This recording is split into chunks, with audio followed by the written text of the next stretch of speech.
doctora Sonia Mendoza. Ella es la coordinadora académica del departamento y ella les va a dar la presentación, doctora. Sí, muchas gracias. Bueno, ya les dije, mi nombre es Sonia Mendoza y soy la coordinadora del departamento. Y bueno, no vamos a ver aquí experimentos ni nada de eso, pero sí les vamos a mostrar unas historias interesantes de las mujeres que fueron pioneras en computación y que, bueno, gracias a ellas, pues ahora estamos, ahora sí que como estamos, ¿no? Tenemos los avances que tenemos. Entonces, de eso se va a tratar esta pequeña plática. Y bueno, en ciencias de la computación, como en otras áreas, pues las mujeres han sido muy importantes precisamente para el desarrollo del área. Y aquí, bueno, en computación en particular tenemos que desde el siglo XVIII hasta la actualidad pues han existido varias mujeres que han contribuido, ya sea con un granito de arena o incluso con una montaña, en diversas áreas, bueno, tecnológicas en computación, bueno, en computación y en tecnología aplicada a computación. Muchas de ellas han pasado pues desapercibidas, incluso en el momento en que ellas crearon algo o inventaron algo, no se les dio el crédito que merecía, ¿no? Pero bueno, por eso estamos aquí, para poder recordarlas. Entonces, vamos a comenzar con la primera de ellas, que es Ada Lovelace. Vean, ella nació en 1815 y murió en 1852, muy joven, pero fue un pilar en el área.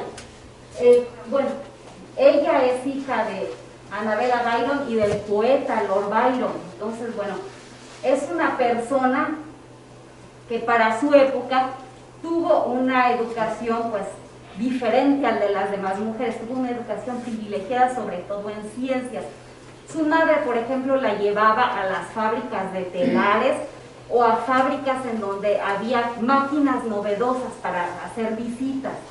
Entonces, bueno, tuvo, por lo tanto, como digo aquí, una educación privilegiada.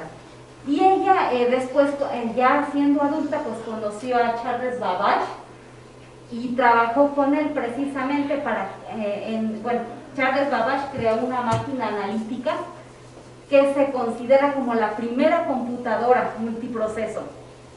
Podían hacerse cálculos diversos. Él la inventó con el fin de evitar errores humanos en los cálculos, porque ya después de tiempo, cuando uno ya está cansado, puede cometer errores en cálculos. Entonces, con esa máquina se evitaban esos errores humanos. Y fue precisamente Ada quien empezó a crear, pues ahora sí que una serie de instrucciones que permitían de alguna manera pues hacer cálculos en esa máquina de Charles Babbage. Y por eso es que a Ada Lovelace se le conoce como la primera programadora, la primera persona en crear un algoritmo, que es, bueno, precisamente la esencia de cualquier sistema de software, ¿no? Todas las aplicaciones que usan, Facebook o Telegram, lo que sea que usen, detrás de ese software, detrás de ese sistema, YouTube, todo lo que usen detrás hay algoritmos. Entonces, por eso se le considera que es, así, la primera programadora de la historia, la que crea el concepto de algoritmo. Y aquí les vamos a poner un pequeño video que les cuenta la historia. Pequeña y grande, Ada Lovelace, por María Isabel Sánchez Vergara. Ada tenía una mamá matemática de lo más discreta, pero su papá, Lord Byron, era un gran poeta. Pasaba mucho rato sola mirándose el ombligo. Una gata llamada Miss Puff era su único amigo. Nunca había visto un avión, pero tenía tanta imaginación. Soñaba con aparatos que volaban en cualquier dirección. Su mamá pensaba que aquellos inventos efectos eran un disparate. ¿Era su hija una niña muy lista o estaba loca de remate? Pero a Ada también le gustaban los números del 0 al 100 y las fórmulas matemáticas se le daban muy bien. Tuvo un par de enfermedades de efectos extraños y en la cama se quedó estudiando al menos 3 años. Cuando por fin Ada se puso buena y pudo quitarse el pijama, se hizo amiga del señor Babbage, un matemático de mucha fama. El señor Babbage había inventado un extraño cacharro. En aquella época, una calculadora era un bicho raro. Aquella máquina contaba números delante de un comité, sin que nadie en la sala entendiera muy bien cómo ni por qué. Pero Ada pensó que los números podían servir para otras cosas, como enviar a las máquinas órdenes muy valiosas. En una hoja de papel escribió una especie de código secreto. Se basaba en números que unidos enviaban mensajes completos. Sin saberlo, había inventado el lenguaje que usa cualquier ordenador, y no lo hizo unos años antes, sino el siglo anterior. Y así fue como la pequeña Ada, la mayor soñadora, se convirtió también en la primera programadora. Y colorín colorado, esta biografía. Bueno, ahora vamos con la siguiente mujer, bueno, Grace Hopper. Ella nació en 1906 y murió en 1992. Ella es una almirante de la Marina de Estados Unidos y bueno, inicialmente cuando intentó ingresar pues fue rechazada por su bajo peso y su baja estatura, pero bueno, de cualquier manera ella se empeñó en entrar y entró. Todos sus, pues, era una persona muy ávida, por ejemplo, por conocer cómo funcionaban las máquinas, y esto la llevó, toda esta, ganas de aprender muchas cosas, la llevaron precisamente a la creación de un lenguaje de programación que se llama COBOL. Si ustedes quisieran estudiar, por ejemplo, computación y dedicarse a realizar sistemas financieros, pues COBOL es un lenguaje que sigue siendo incluso utilizado en algunos lugares. Y también participó en lo que se conoce como, en la primera computadora ya digital, que es la Univac 1. Ella precisamente participó, fue parte de ese equipo de desarrollo, y ella fue la inventora de un término que nosotros utilizamos en computación, el término bug, cuando existen algún error, algunos errores que no nos dejan ejecutar bien el programa. Y esto lo inventó porque, este término ahora sí que lo creó ella, porque encontró una polilla en un circuito. Entonces vamos a ver una pequeña biografía de su vida. Había una vez una niña llamada Grace que quería entender cómo funcionaban los relojes despertadores. Así que empezó a desmontar todos los que se cruzaron por su camino. Primero uno, luego otro y luego otro más. Para cuando llegó al séptimo, su mamá se dio cuenta de que ya no quedaban más en casa y le pidió que dejara de hacer aquello. Grace siguió investigando todos los aparatos que le parecían interesantes. Con el tiempo, se convirtió en profesora de matemáticas y física. Durante la Segunda Guerra Mundial, se unió a la Marina, inspirada por su abuelo, que había sido almirante. Una vez ahí, le asignaron un proyecto muy especial. Ven a conocer a Mark, le dijeron. Al entrar a la habitación, Grace descubrió que Mark no era una persona, sino el primer ordenador. Se llamaba Mark I y ocupaba toda la habitación. Como era el primero, nadie sabía bien cómo usarlo. Por lo tanto, Grace Grace empezó a examinar. Requirió mucho esfuerzo, pero gracias a los programas que Grace creó para Mark I y sus sucesores, las Fuerzas Armadas estadounidenses pudieron decodificar mensajes secretos de sus enemigos durante la guerra. Grace intentó jubilarse más de una vez, pero siempre le pedían que regresara debido a su extraordinaria pericia. Con el tiempo, llegó a ser nombrada almirante, igual que su abuelo. Durante toda su vida, Grace se fue a dormir temprano y se levantó a las 5 de la mañana para programar. Nunca dejó de ser una mujer curiosa, y su increíble labor le demostró al mundo de que son capaces los ordenadores. Grace Hopper.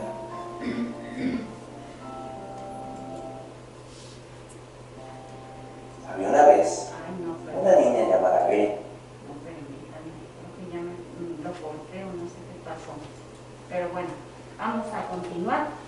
Ahora viene Hedy Lamarr. Bueno, ella era una actriz que, bueno, de Hollywood, muy famosa, pero también era una inventora. Carecía de una formación universitaria.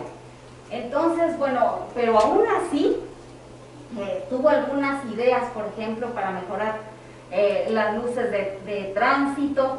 También tuvo varios inventos, como aquí una pastilla efervescente que se transformaba en refresco, pero bueno, en computación su invención más importante es que se le ocurrió una forma precisamente para que los torpedos teledirigidos no tuvieran interferencia, nadie captara, vamos a decir, señales que se enviaban entre un torpedo y bueno, la base que los dirigía, ¿no? Y esto precisamente dio lugar, gracias a ella, podemos ahora utilizar, por ejemplo, GPS, cuando nos transportamos, bueno, en Uber, también tecnología Bluetooth y Wi-Fi para conectarnos, y nos podemos conectar a las redes, a los diferentes tipos de redes, gracias a su invento. Entonces, bueno, vamos a ver también un pequeño video interesante. Miradas de la ciudad. Hoy, Hedy Lamarr.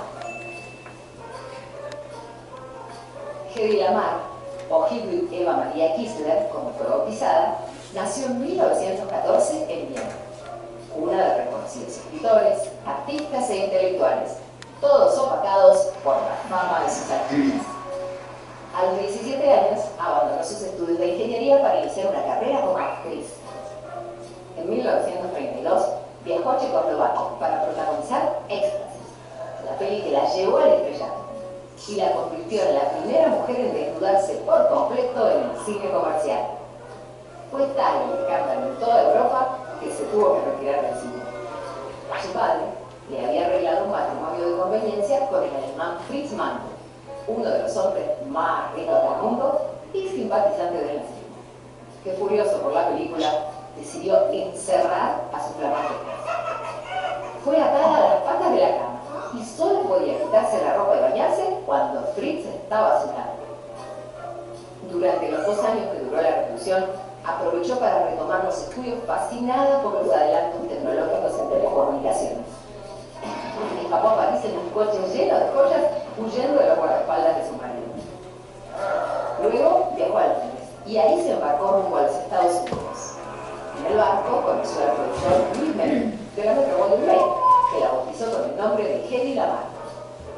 Reanudó su carrera como actriz, pero no tuvo suerte eligiendo guiones. Rechazó el papel de protagonista en Casablanca, error que nunca se perdonó. Su mayor éxito fue protagonizar la fábula bíblica Sansón y Dalila. ¿Y todo esto qué tiene que ver con la ciencia? Resulta que en los años 40, Hedy, junto a su amigo George Campbell, había patentado un sistema secreto de comunicaciones que se basaba en un salto continuo de frecuencias. Así, los soldados estadounidenses podían transmitir señales secretas sin poder ser interferidos. Este sistema de espectro expandido y salto de frecuencias que inventó Hedy Lamarr es el que se usa hoy en día de forma habitual en microchips, Wi-Fi, placas de base de computadoras, teléfonos y otros dispositivos inalámbricos. En 1997, la Sociedad de Inventores le otorgó el premio Baldwin. Hedy, que tenía 82 años y no fue a retirarlo, Al enterarse solo dijo, ya era hora. Fue la mujer que inventó el Wi-Fi, aunque siempre será recordada como la mala que le cortó el pelo a Sansón.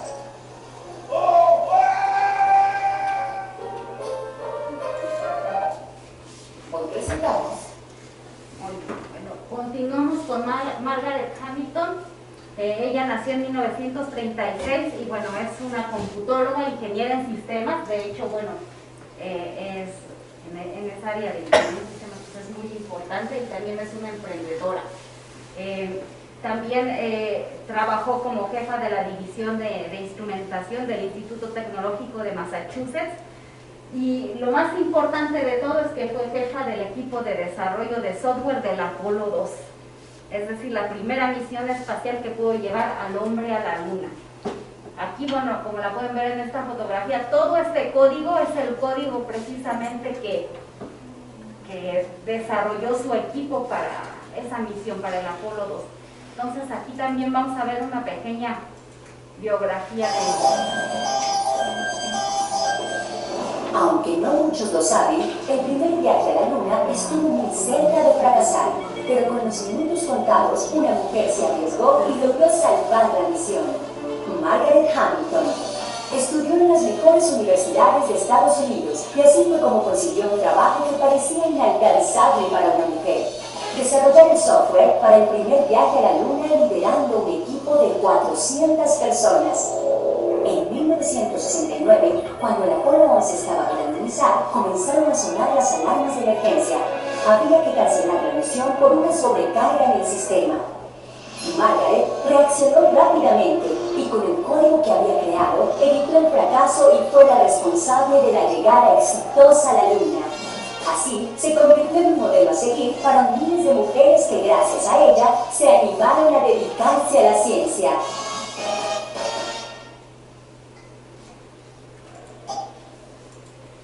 Y bueno, nuestra última mujer científica de esta categoría es precisamente Bárbara Lisko, que nació en 1939 y es una computóloga y pionera de los lenguajes de programación y del cómputo distribuido.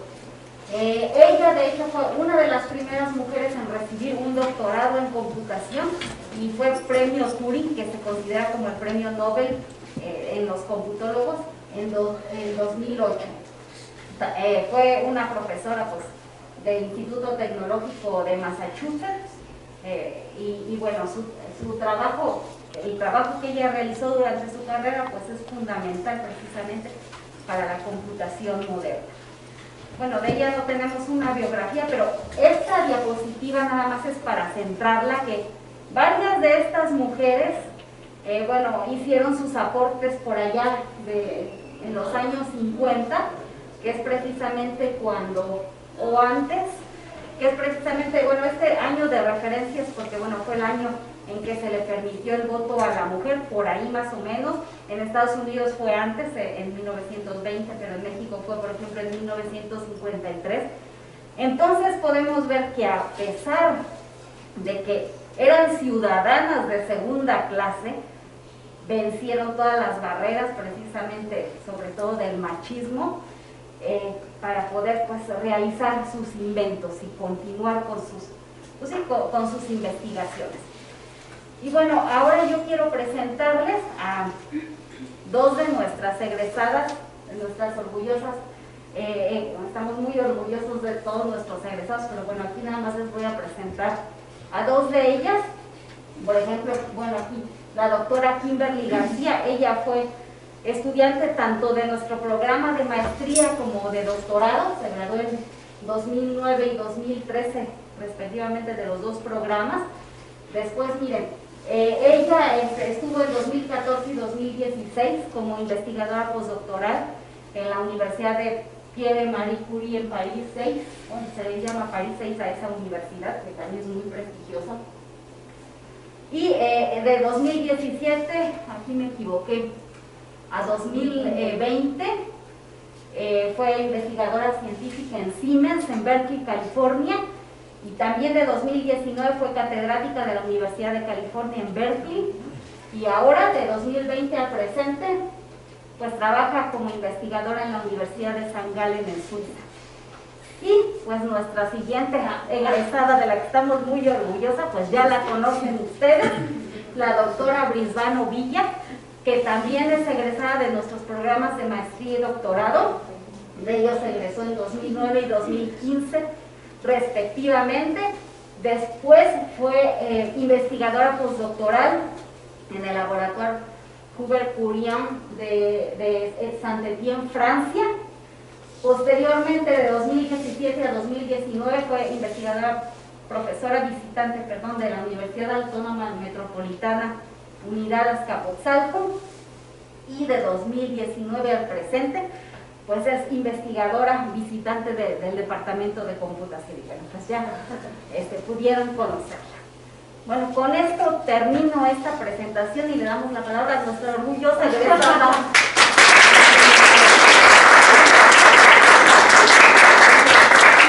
Espero que les haya gustado la historia de las mujeres. Hay mujeres mucho más exitosas, pero estas mujeres de la historia realmente pues sientan las bases de lo que nosotras somos capaces de hacer, ¿no?, en el área tecnológica. Y ahorita me gustaría presentarles a varias bueno, ya les presenté a mis compañeras, a la doctora Chao, la doctora María por allá, pero quisiera que pasaran algunas de nuestras estudiantes, las tres que están aquí. Como ven, pues como podrán imaginarse, el departamento de computación en su mayoría son hombres. A todos nuestros compañeros los queremos, los adoramos. Tenemos una relación muy buena con nuestros compañeros. Realmente son personas que pues nos motivan también a salir adelante, y que junto con ellos hacemos un gran trabajo de investigación aquí, ¿no? Entonces, con esto quiero decir que no por el hecho de ser mujeres tenemos que estar peleadas con los hombres, para nada. Tenemos que ser aliadas y construir juntos como humanidad cosas mucho más grandes, ¿no? Pero como este evento se trata de pues les quiero presentar a tres de nuestras estudiantes. Estefanía, ella es estudiante de maestría, del segundo año de la maestría, y es de Oaxaca. Y Irenia, que es ella, y Yanitia, ellas son del primer año de la maestría de computación y son de Cuba. Nada más no sé de qué parte de Cuba son. ¿Son del mismo lugar? No. ¿De qué parte? ¿Cienfuegos? Holguín. Ok. Aquí en el departamento de computación, como ven, y de hecho en todo Simvestar, se trata de que tenemos muchas personas que vienen de distintos países. Es un ambiente internacional, porque como hacemos investigación de primer nivel, entonces mucha gente en otros países quieren venir a estudiar aquí. Incluso hemos tenido personas que han venido de Francia, de Japón, de Suiza, especialmente aquí en el departamento de computación, y en otros departamentos vienen gente de todo el mundo, ¿no? Aquí también han llegado personas de la India. Entonces eso lo que hace es que tienes un ambiente multicultural en donde tienes que aprender a convivir con distintas culturas, y eso te enriquece a ti mismo, ¿no? O sea, además de que aprendes un montón, porque realmente pues aquí a lo que viene uno es a aprender y a inventar más cosas. También te enriqueces del lado de conocer distintas culturas, de saber que hay personas que tal vez en algún momento lo que es normal para nosotros no es normal para las otras personas, y tenemos que conocer esos límites. Pero bueno, yo quisiera, no sé, quiero que en alguna de ellas también te inicio. Son muy penosas, pero a ver, o sea, cuéntame qué te hizo estar aquí. ¿Por qué viajas hasta acá? Bueno, porque más que nada me encanta la computación, ¿no? Lo que es el área de informática y tal. Y me interesó este centro porque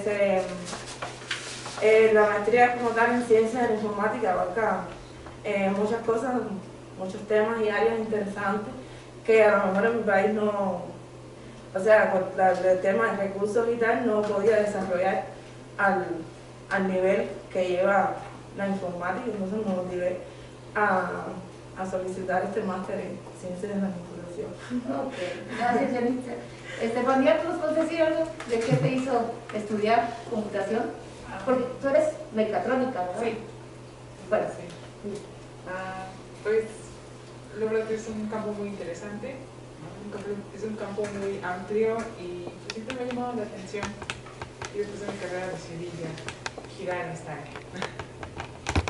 está bien. La doctora Shao, que es nuestra también investigadora de China, ya les dijo, ¿no? Que viene de China, tiene varios años Yo aquí. me veo más especial de aquí. Todo con cubrebocas, todos los ojos. Es que yo, la verdad, yo estudié matemática en la licenciatura. De chiquita me gustaba mucha matemática y me interesaba mucho y también estudiaba muy bien matemática, me fui a estudiar matemática. Y después de matemática, y bueno, en ese tiempo era automatización y eso era como lo más moderno. Entonces me fui a estudiar doctorado, creo que universidad directamente a doctorado. Hice mi doctorado en control automático y realmente es más como control, no solamente control con equipos, así también control arriba, es más computacional, digamos, más, como digo, decimos, les doy una palabra a ver si recuerdan, se llama control supervisado de sistemas de eventos discretos. Mi tesis de doctorado fue modelación, simulación y análisis de sistemas de manufactura flexible con redes de Petri coloreadas.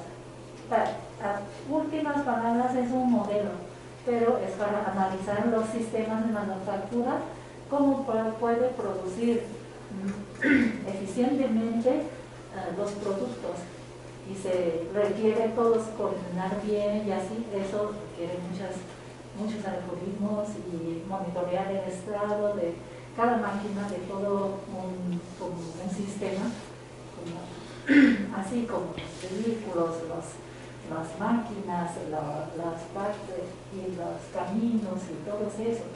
Y por afuera se ve como esa otra área, realmente requiere mucha computación.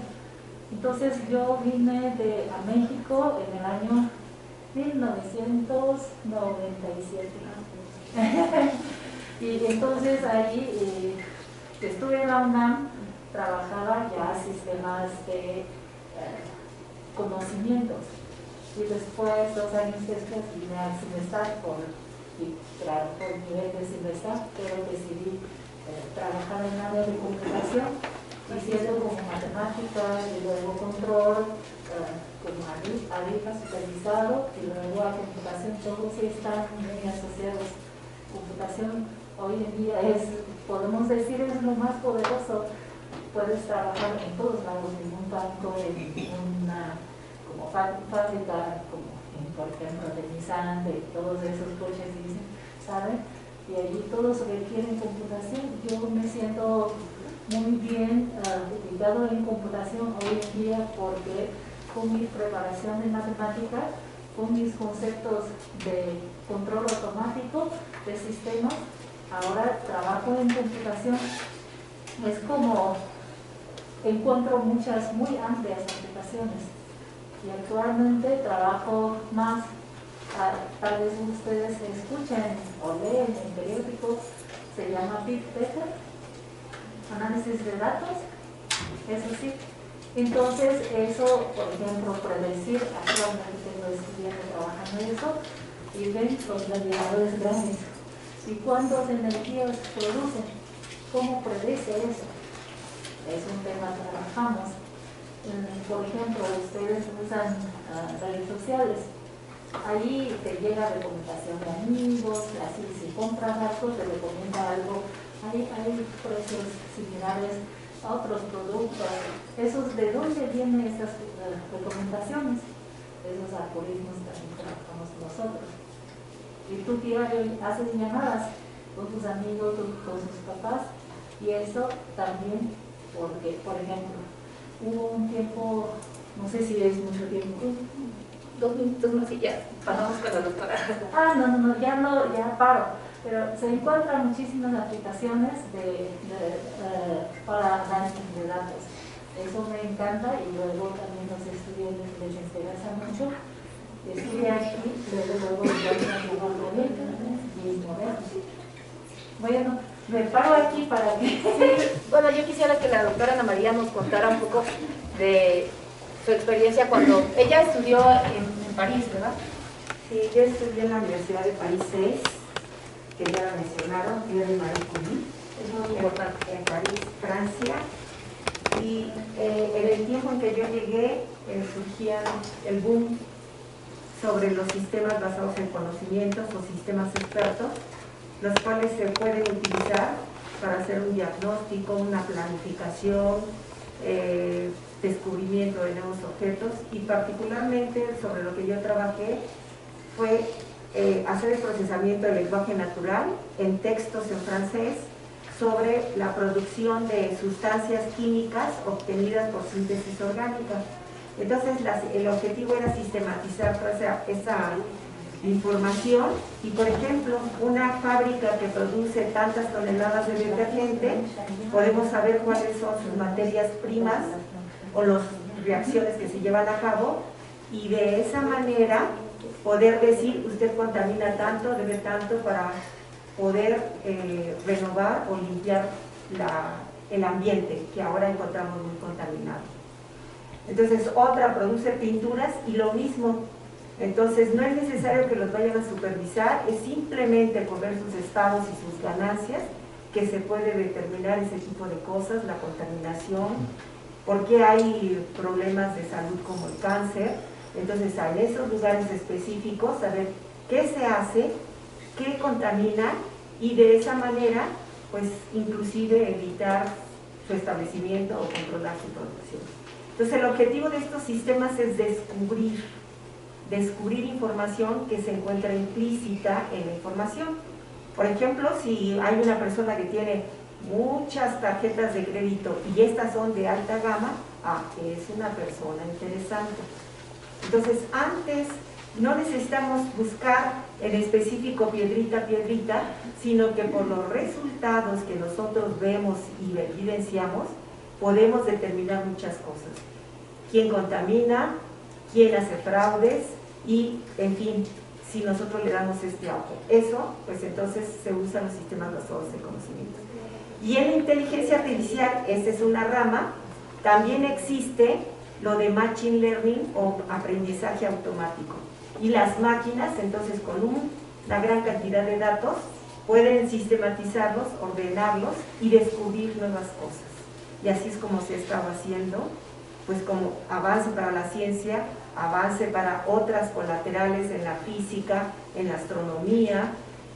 Por ejemplo, habría quien quisiera estudiar, ser investigadora en los terremotos, en los sismos. Aquí en México somos un país, pero si quisiéramos decir, lo vamos a prohibir, actualmente en este momento se produjo un sismo muy importante en Turquía, pues lo único con lo que se pueden investigar, se puede dedicar los investigadores, es a estudiar ese fenómeno, buscar cómo se produce y tratar de resolver cuando se produce. Entonces esto vamos paso a paso, pero más adelante tal vez logremos evacuar a todas esas personas y de esa manera pues evitar que sufran daños, porque a lo mejor el temblor no lo podemos evitar porque existen placas que están acomodadas de diferente manera. Es como si nosotros empiláramos cosas y de momento hay un movimiento y todo ese empilamiento, ¿qué pasa? Pues se propaga, ¿no? Y entonces todos esos estudios en todas las ramas se requiere de computación, en biología, en química, en física. Yo lo hice en química orgánica, pero hay quien lo hace en física, y las aplicaciones son vastas, gran cantidad de aplicaciones, que el objetivo de la inteligencia artificial es resolver problemas. Y todo es un problema. Y entonces ahora encontramos el procesamiento del lenguaje natural, que también yo trabajé y sigo trabajando en ello, Y vemos Google, que nos dice a dónde quieres ir, dónde te quieres divertir, qué te parece tal o cual lugar, porque localizaron con nuestro teléfono que estuvimos en tal o que vamos frecuentemente a ese lugar, aunque ese lugar en realidad no lo visitemos, como puede ser un centro nocturno, como puede ser un museo, como puede ser N cosas, y de esa manera Google recupera esa información y luego nos manda, oye, ¿quieres una estufa? Oye, ¿quieres comprar aquello? Todo eso es parte de la inteligencia artificial. ¿Tienen alguna pregunta? Otra información breve es que en Estados Unidos, por ejemplo, y en muchos países, las mujeres son muy bien remuneradas y las solicitan como programadores, porque no se les escapa muchas cosas y no van a la carrera, sino dicen, y esto, y lo otro, y si pasa aquello, y si pasa otro, como que el cerebro de la mujer está constituido de diferente manera. Pero hay que trabajar conjuntamente también con los hombres, porque dicen, oye, ya no te hagas líos, mira, esto más rápido. Y entonces necesitamos trabajar en equipo de muchas áreas y de muchas disciplinas. Y para eso hay que prepararnos desde más abajo, la primaria, ahora ustedes en secundaria, más adelante van a venir otros estudios. Mejor se preparan, el trabajo